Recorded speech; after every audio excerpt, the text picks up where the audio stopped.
Hi everyone, this is the third and final video for this week, and I think it should be shorter than the last one. We're going to be going into depth at the letter name alphabetic stage.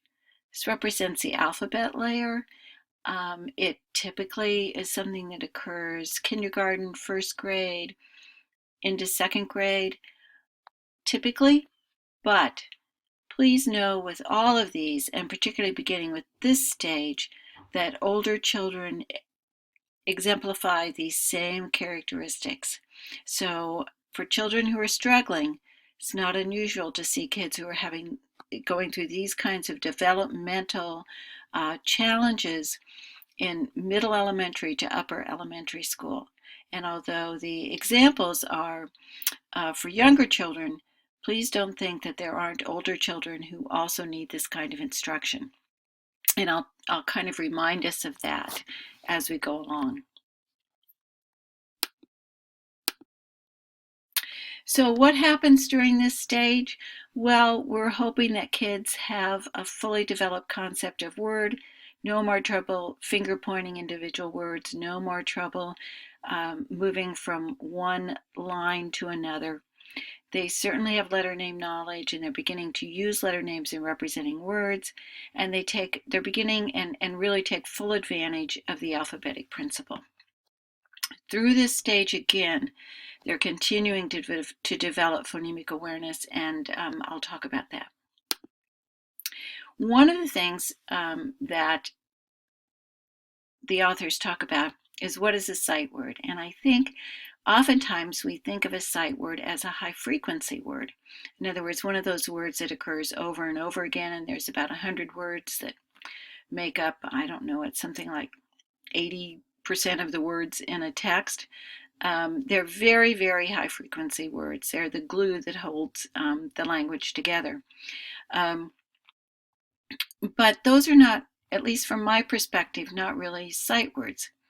Sight words are all words, any word that is recognized automatically. In other words, you don't have to sound it out. And so really the goal is for as many words as possible to become sight words. Because then again, as I said previously, you do not have to expend sort of that cognitive energy on decoding. And you have much more cognitive energy to spend on comprehension.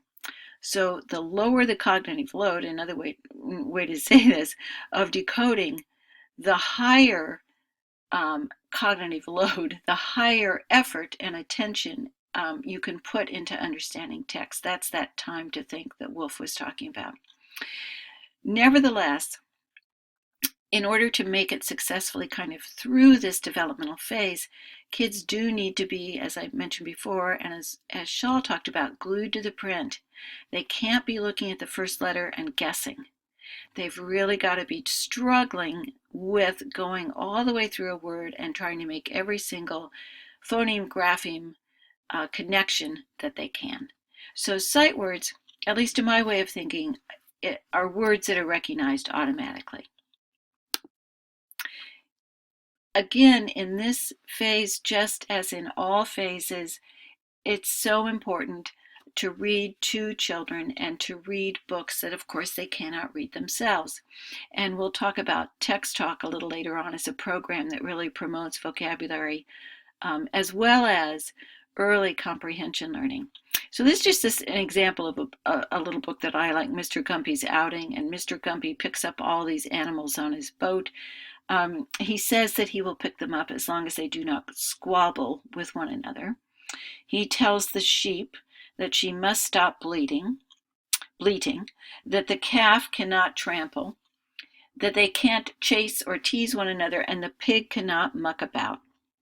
So there's great vocabulary in this book and lots of other books, and I just encourage you, at whatever age you're working with, that you focus on vocabulary as much as possible. This is an example of a first grader. I think you saw it before. I thought the pumpkin was mean. Again, as I pointed out, concept of word. I thought the pumpkin is something that was copied was mean is what the child added to that sentence. And it's good, particularly, in these younger grades, in fact, in all grades, to give a sentence prompt and allow the student then to fill in what is missing. An example of a child in the letter name alphabetic phase. Was, all of the sounds are represented. Mean, they're using the letter name to represent the sound. So how do we get from partial phonetic, sort of in that emergent stage, to something like this, which is an example from your text? I like winter. I make a snowman in the snow. I wear mittens. My mom makes me hot chocolate. Concept of word, pretty strong, but missing some of the vowels and substituting the H, which makes perfect sense because when you say the letter H, what sound do you hear? Ch, the ch of chocolate. So how do we go from this to this and beyond in this stage, and what does it look like? So just like in emergent and in the within word pattern stage that we'll look at next week, the authors divided up into early, middle, and late.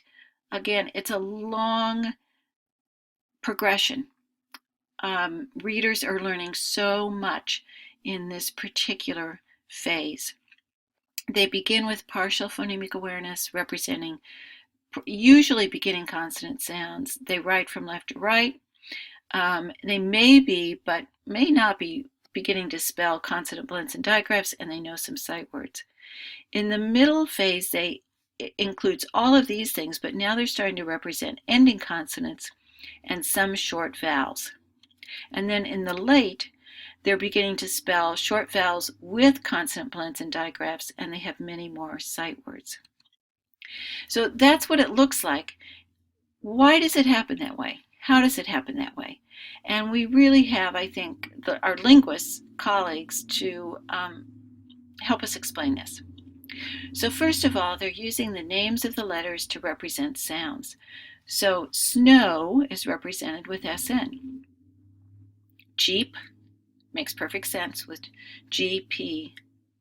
And witch with W and H. They're learning that letters not only have names, but that they represent sounds. And again, this is the alphabetic principle, just so important. Without that, they cannot break the code. Every word is a new word to be memorized, and that's so inefficient in our particular writing system. And they're becoming more fully developed, phonemically aware. They're not only representing prominent sounds, but they're representing vowels in stressed syllables, eventually in unstressed syllables and blends. Different consonants sound and feel when they're articulated alike. And so that's why you see kids confusing DR and JR. If you say those sounds, dra and dra, they sound alike. V and F, f and f, very much alike. B and P and J and ch. So the articulation in the mouth feels like, and the sound sounds very similar. Both are very similar. That notion and the notion of how sounds are articulated is sort of the foundation of the Lindemuth Bell program, the LIPS program. Second, vowels require even greater phonemic awareness than consonants. And because they are not so easily felt in the mouth, and they're influenced by the consonants that surround them. However, what's very interesting and what Charles Reid discovered is that vowel confusions are predictable. That what young children do is they represent short vowels with a letter name closest to it in articulation in the mouth. So for that reason, E's are substituted for I, A typically for E, I for O, and O for U. And if you look at how they are represented in the mouth, you can see that the closest long vowel that says its name to I is E. So E gets substituted for I. The closest name vowel to short E is A. So A gets used to represent short E. The closest name vowel to short O is I. You're moving up the back of the mouth. And the closest long vowel to short U is O. So E for I, A for E, I for O, long vowel, the long letter vowel I for the short O, and O for U. Very predictable, and it was Charles Reed that figured it out. Again, speaking to the notion that children are not memorizing words, but they're using how sounds sound, how those phonemes sound and how they feel in the mouth to represent them. Very systematic. As we go along, kids learn digraphs, 2 letters that represent a single sound.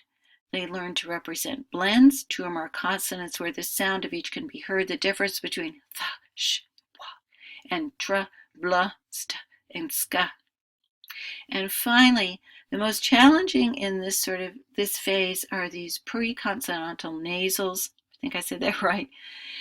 They're nasal sounds that come before a consonant. So when kids are able to spell words like send, lamp, tank, they're really in the late letter name alphabetic phase, and they're ready to move on to the within word pattern stage. So it's the sequence here that I think is really important, because that's being very systematic about your teaching, in addition to being very explicit. So let's play around with this for a little bit. Take a look at these spellings, and I want you to sort them by characteristics identified in Baer et al. Some of these spellings represent early, some represent middle, and some represent late letter name alphabetic phases. Notice that fan is there twice. So however you want to do it, take a few minutes and put them where they belong in this template.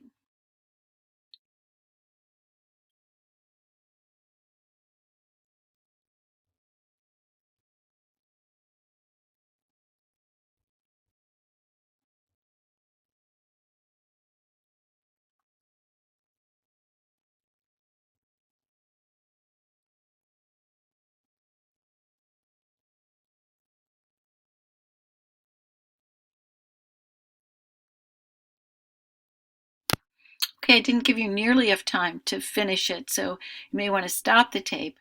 And when you're ready, go on to turn it back on, and I'll show you at least my responses. Okay, so in the early letter name phase, you've got individual letters representing those salient consonant sounds. In the middle stage or phase, you have vowels represented, but you've got the substitution of A for E, which we talked about before, and of E for I, even though you have the digraph SH. Fan is right both times, correct both times. You've got that GR for the DR, because they sound very much alike, and in fact, J begins, the dr is first represented by J, then GR, and then DR. Lump, the O representing the U, and the MP, that nasal, which is a sign, really a more advanced sort of late letter name alphabetic stage. Float, the O representing the O sound without the double vowel, and in the later phase, the blend is represented. And then dig, the E again for the I, and then finally the correct spelling, D-I-G. So I hope you kind of got a sense of how kids typically do spell things and what you can look for in terms of invented spelling, what makes sense. So let's take a look at some of the activities that may promote movement through the letter name alphabetic phase. And again, although these are activities for young children, there's no reason why you can't do picture sorts with upper elementary kids. And we're doing something a little bit different with our high school kids. But the idea of being able to sort and hear the sounds in a systematic progression is really what I hope you take away from this. These materials are in your toolkit, so that if they're appropriate for kids that you're working with, then please use them. Picture sorts first rather than words. Initial consonants, and then later on moving to blends and digraphs. Digraphs being typically easier than blends. Picture now with word sorts, beginning with same vowel word families. So you've got the picture as a support, you've got the word family as a support, and you're focusing only on one vowel. Different vowels, but again with word families. So you don't have the pictures, that scaffolding is sort of taken away, but you still have the word family, which is a tremendous support for kids. That's one of the reasons why rhyming is so important for them to master, because then they can take advantage of word families later on. Picture and word sorts, the picture being somewhat of a scaffolding for a digraph, but mixed vowels. And what we've been talking about before, those NG, MP, NK, preconsonantal nasals, which are difficult for kids to master. So again, it's the progression, being very systematic about it, which is what I'm hoping you're taking away from this, and then pulling it all together in some sort of a game-like format. Again, in this stage, learning all of these sound symbol correspondences for individual letters, for blends, and for digraphs takes a lot of time and a lot of practice, and that's why making that practice motivating is important. So before you leave this, do take a look at assessment of students in the letter name alphabetic stage. We will use that next time. Your exercise will be in an assessment next week, not this week. And so I want you to have a look at that before we start next week. And finally, take a look at this. It's not from Bear at all, but it's an interesting example. Think about this. Identify the stage and think about from this what we know about this student's word knowledge. What he is using but confusing, and what he's writing is Chuck likes to eat some chili and some chocolate. So that's it for the 3 videos for this week, and I will be putting up the exercise soon. Thank you. Have a good week.